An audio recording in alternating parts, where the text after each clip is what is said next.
Okay, so it's been 6 years since Ashes to Ashes, which was the first thing I thought of when watching Greatest Show, which is one of the things I've seen recently. I think I watched it with the kids. I don't know, just to freak them out or something. Anyway, it's odd this. I've always held the Greatest Show with the biggest of affection. But watching it in sequence now has been quite a peculiar experience because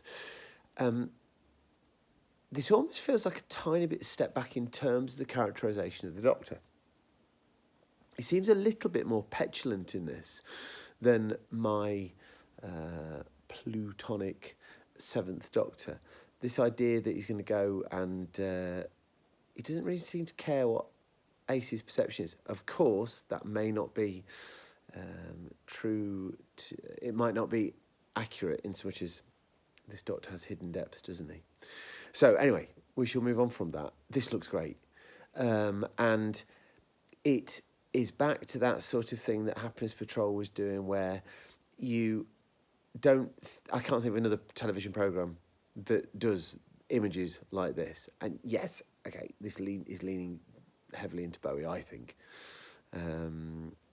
Very heavily into Bowie, to be fair, and I'm saying it. It was such an obvious thing to say. It seems rude not to say it. It seems rude to say it, even. But bus conductors and British explorers and Hell's Angels, Space Hell's Angels, and stroppy fruit salespeople.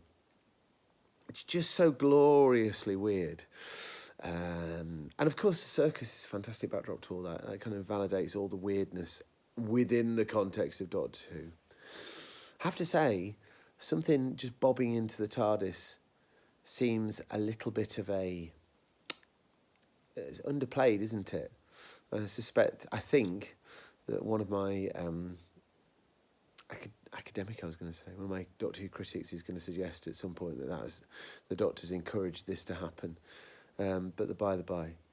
Like, do you know what? It's almost too weird to say at this stage. It's such a glorious mishmash of images and things and oddness.